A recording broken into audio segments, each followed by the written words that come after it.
Assalamualaikum warahmatullahi wabarakatuh. Hai semuanya, perkenalkan nama saya Liha Swabila Adikro dari Prodi Hukum Keluarga Islam Fakultas Syariah dan Hukum kelas HKI 3B. Video ini saya buat untuk memenuhi tugas dari Bapak Nizam selaku dosen pengajar tafsir hukum peradilan. Nah, di video kali ini saya akan membahas mengenai ayat-ayat tentang perdamaian, kekeluargaan, dan penyelesaian sengketa.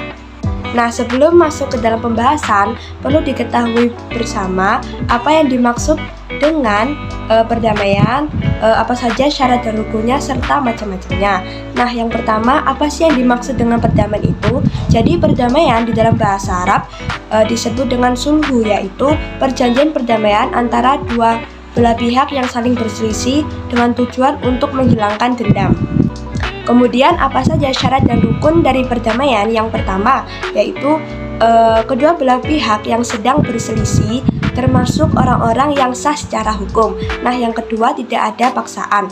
Dan yang ketiga yaitu permasalahan yang akan didamaikan tidak bertentangan dalam prinsip Islam. Dan yang terakhir, yang keempat yaitu jika diperlukan adanya orang ketiga atau pihak ketiga, maka boleh menghadirkan pihak ketiga tersebut.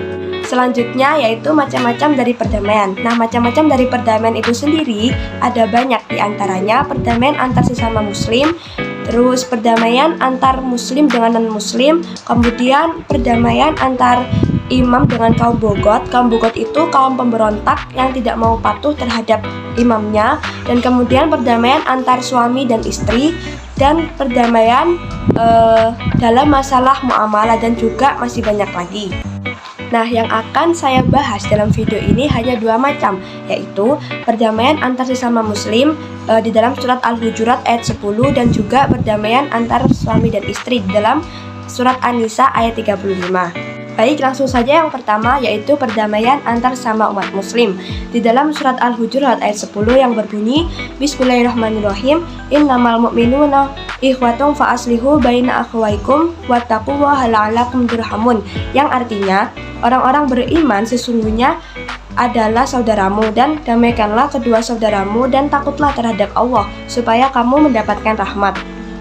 Penjelasan ayat ini menurut Kemenak bahwasanya sesungguhnya orang-orang mukmin, sesungguhnya semua orang mukmin itu adalah saudara, layaknya persaudaraan senasab, karena memang sama-sama memiliki unsur keimanan yang sama dan juga kekal di dalam surga. Amin.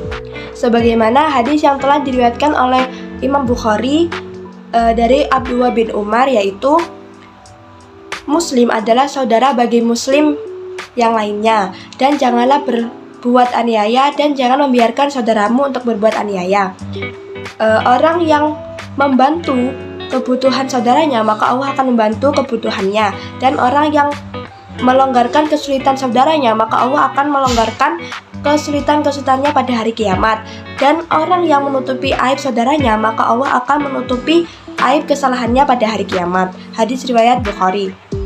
Kemudian Kemenak menerangkan lebih lanjut bahwasannya persaudaraan itu mendorong kepada perdamaian. Oleh karena itu Allah menganjurkan untuk menjaga persaudaraan tersebut, karena memang persaudaraan dapat memelihara ketakwaan kepada Allah. Kemudian lanjut pada perdamaian yang kedua, yaitu perdamaian antar suami dan istri, sebagaimana yang telah dijelaskan dalam surat An-Nisa ayat 35 yang berbunyi Bismillahirrahmanirrahim, wa in khiftum shiqaqa bainihima faba'asu hakaman min ahlihi wa hakaman min ahliha yurida islaha yuwaffiqillaha bainahuma innallaha kana aliman khabira.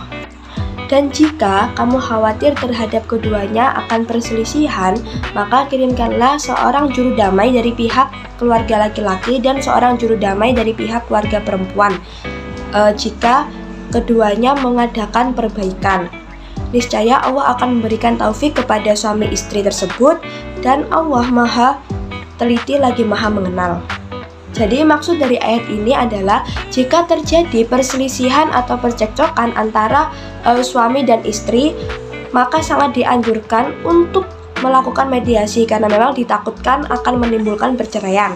Nah, mediasi ini dilakukan dengan mengirim pihak dari keluarga laki-laki dan juga pihak dari keluarga perempuan untuk mencari jalan tengah. Nah, jika memang tidak ada yang tahu siapa yang salah siapa benar, maka boleh diutus hakam sebagai mediator tersebut. Nah, kemudian menurut tafsir Ibnu Katsir yaitu apabila terjadi perselisihan antara suami dan istri, yang menjadi pihak penengah yaitu hakim, yang mana dengan mempertimbangkan perkara keduanya dan mencegah adanya aniaya terhadap keduanya. Jika perkara keduanya masih bertentangan dan juga perkara semakin panjang, maka hakim mengirim satu anggota keluarga yang dapat dipercaya dari pihak laki-laki dan juga anggota keluarga yang dapat dipercaya dari pihak perempuan untuk berkumpul dan mempertimbangkan kedua perkara yang bersengketa tersebut. Kemudian keduanya yaitu suami istri melakukan hal yang maslahat bagi keduanya, yaitu antara berpisah atau melanjutkan sebagai suami istri. Namun di dalam syariat Islam sangat dianjurkan untuk tetap bersatu sebagaimana sebagai suami istri. Akhirnya selesai juga pembahasan mengenai ayat-ayat tentang perdamaian, kekeluargaan, dan penyelesaian sengketa. Semoga bermanfaat bagi kalian semua. Wassalamualaikum warahmatullahi wabarakatuh. Dadah.